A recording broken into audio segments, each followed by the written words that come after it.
ऐसा क्या हुआ कि अरविंद केजरीवाल के साथ जितने भी लोग शुरुआत से जुड़े हुए थे, वो सब बिछड़े, सभी बारी-बारी हो गए।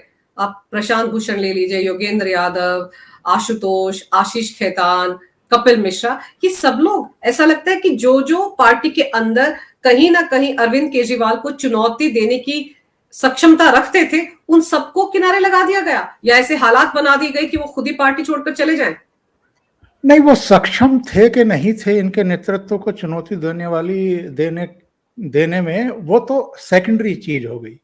मेन बात ये है इनके भीतर बैठा हुआ अनसिक्योरिटी का भाव कि अगर मैं कुमार विश्वास को राज्यसभा में भेज दूं और वहां अगर उसने लच्छेदार 2-4 भाषण दे दिए या प्रेस कॉन्फ्रेंस वगैरह में वो छा गया तो मेरे से बड़ा नेता बन जाएगा।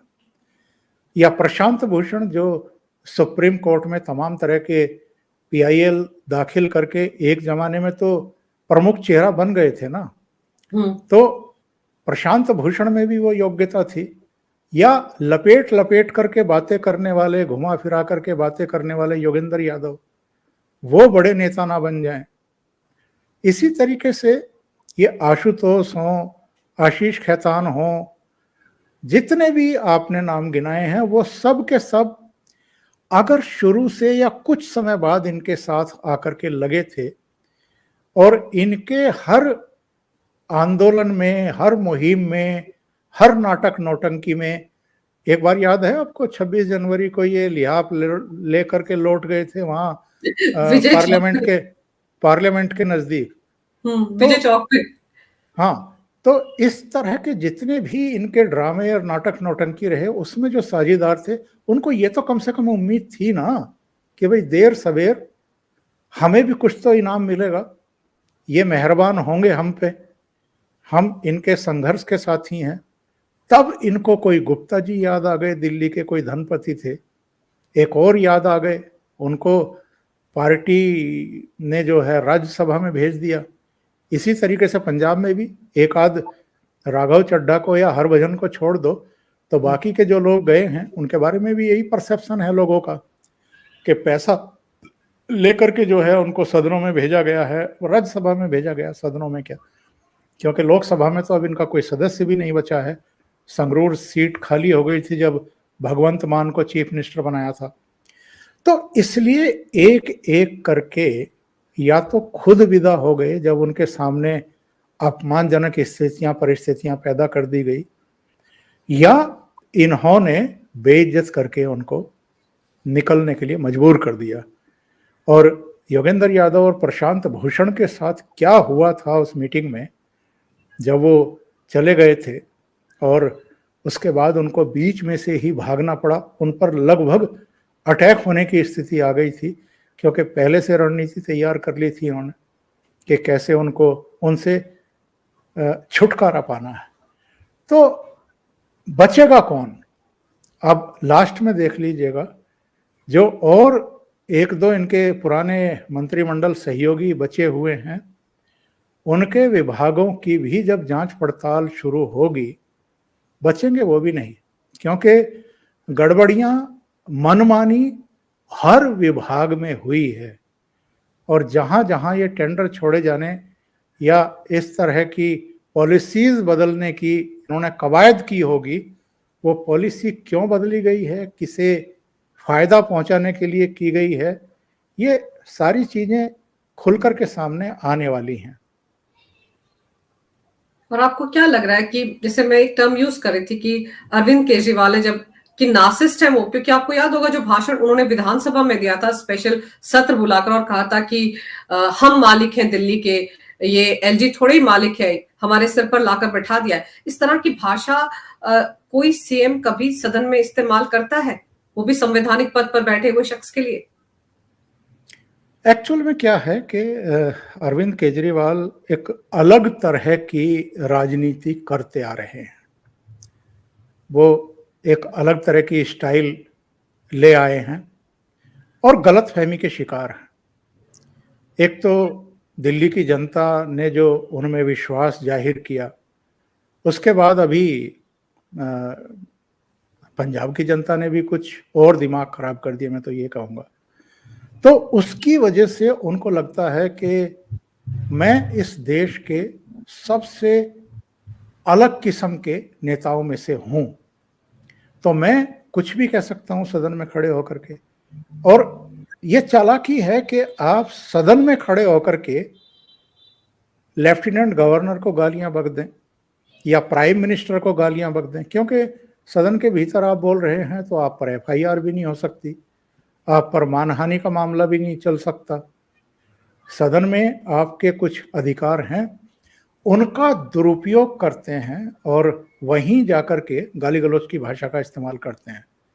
अरविंद केजरीवाल हों या अलग अलग राजनीतिक दलों के नेता हों, जो इस समय भ्रष्टाचार के संगीन आरोपों का सामना करने के लिए अभिशप्त हो गए हैं, उनको ये बहुत अच्छे तरीके से पता होना चाहिए कि कोई किसी स्टेट का मालिक नहीं हो सकता है। नरेंद्र मोदी भी भारत के मालिक नहीं हो सकते हैं। ये सब ट्रस्टी हैं। ये केवल लोगों का जो जनादेश है उसकी पालना करने के लिए हैं। ये सेवक हैं, और सेवक खुद को मालिक बताना शुरू कर दे तो इससे ज्यादा निम्न स्तर की बात कोई दूसरी हो भी नहीं सकती है। जो असली मालिक है लोकतंत्र में वो जनता जनार्दन है। जनता जनार्दन ही आपको लेकर के आती है और जनता जनार्दन ही आपकी विदाई भी कर देती है।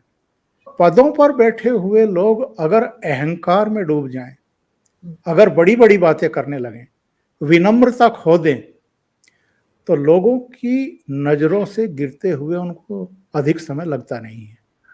सारी चीजें कई बार पब्लिक बर्दाश्त कर लेती है, किसी का अहंकार बर्दाश्त नहीं करती है, और खास तौर से जो ऊंचे पदों पर बैठे होते हैं उनका तो बिल्कुल नहीं। और एक सोच ये भी है ओंकार जी की कहीं ना कहीं ऐसा लगता है कि अरविंद केजरीवाल ने शायद मनीष सिसोदिया को भी साइडलाइन किया है, एक साजिश के तहत उनको इस तरह के घोटाले में फंसा दिया है। अब मनीष सिसोदिया को ये अक्ल कब आएगी या सत्येंद्र जैन को कब आएगी, ये हम भी देखना चाहते हैं। और जितने लोग फंसने जा रहे हैं, अब तो खैर अरविंद केजरीवाल भी स्पेयर नहीं रहेंगे, क्योंकि उनका नाम ऑलरेडी आ चुका है, ईडी उनका नाम ले चुकी है, समन उनको भी आएंगे। और अगर ये भी गए तो फिर क्या कहेंगे कि इनको किसने फंसाया।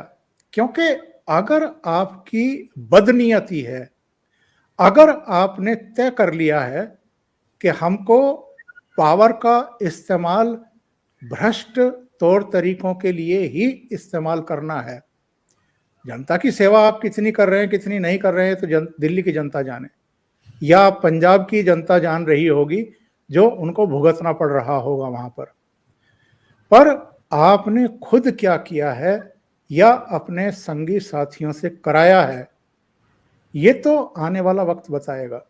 और अब चूंकि 9 महीने से सत्येंद्र जैन अंदर हैं, तो उनको तो सोचने समझने का पर्याप्त समय मिल चुका है। तो उनके मन में तो जो इनके प्रति एक कहना चाहिए कि विचार था, वो पक्का हो गया होगा कि ये आदमी क्या है और इसने किस तरीके से यूज किया है। मनीष सिसोदिया अभी ताजा ताजा अंदर गए हैं, हो सकता है उनको थोड़ा चिंतन मनन में, आत्म मंथन में समय लगे, लेकिन विचार उनके मन में भी अल्टीमेटली आना है। आपको क्या लग रहा है, ईडी के कसते शिकंजे से डर के मारे कि पता नहीं कब सम्मन आ जाए, इसीलिए राजस्थान और मध्य प्रदेश में चुनावी दौरों में लगे हुए अरविंद केजरीवाल, ताकि जल्दी से जल्दी बात को भुना भी लिया जाए और बात बन जाए, उनको ऐसा लग रहा है? सामान्य दिखने की कोशिश मात्र है कि हम सामान्य हैं, अपने कामकाज में लगे हुए हैं, पार्टी को आगे बढ़ाने की मुहिम में लगे हुए हैं, हमारी सेहत पर फर्क नहीं पड़ रहा है। ये दर्शाने की कोशिश है कि जो भी कुछ किया जा रहा है वो बदले की भावना से हमें बदनाम करने के लिए, हमारी छवि को मलिन करने के लिए किया जा रहा है। इसलिए ये रोजाना राग अलापे जा रहे हैं। मैंने कहा था ना कि तू इधर उधर की बात ना कर, ये बता काफिला क्यों लूटा। भाई ये बताओ ना कि आबकारी महकमे की पॉलिसी में बदलाव क्यों किया, और फिर इतनी ही बढ़िया पॉलिसी थी तो वापस क्यों लिया, ये तो बता नहीं रहे। आप कह रहे हैं जी अडानी के खिलाफ जेपीसी की मांग हमारी स्वीकार नहीं हो रही है। अडानी की बात मत करो भाई, पहले ये बताओ आबकारी घोटाला क्यों किया गया, पॉलिसी नई बनाने की जरूरत क्यों पड़ी, नई पॉलिसी अगर बढ़िया थी तो वापस लेने की जरूरत क्यों पड़ी। तो सीधे सीधे जवाब नहीं दे रहे हैं, घुमा फिरा करके दूसरे मसले को लेकर के अपने पापों पर पानी और मिट्टी डालने की चेष्टा कर रहे हैं। और राजस्थान हो, मध्य प्रदेश हो, दूसरे राज्यों के दौरे हों, वहां जाकर के बस ये कोशिश कर रहे हैं, मीडिया का दुरुपयोग करते हुए संदेश देने की कोशिश कर रहे हैं कि भाई हम तो नॉर्मल हैं, हम टेंशन में नहीं हैं। पर वस्तु स्थिति ये है कि आज की तारीख में अरविंद केजरीवाल पूरी नींद नहीं ले पा रहे होंगे। बिल्कुल, डर तो उनको भी लग रहा है, क्योंकि अब उनको भी समझ में आ गया है कि भले ही बड़े शातिराना तरीके से उन्होंने काम किया, खुद एक भी विभाग नहीं लिया, सारे फ़ोन सबूत जो थे उनको मिटाने की कोशिश की, डिस्ट्रॉय करने की कोशिश की, लेकिन फिर वो कहते हैं ना, भागते हुए चोर जो उसकी लंगोटी छूट जाए, उससे बहुत कुछ पता चल जाता है।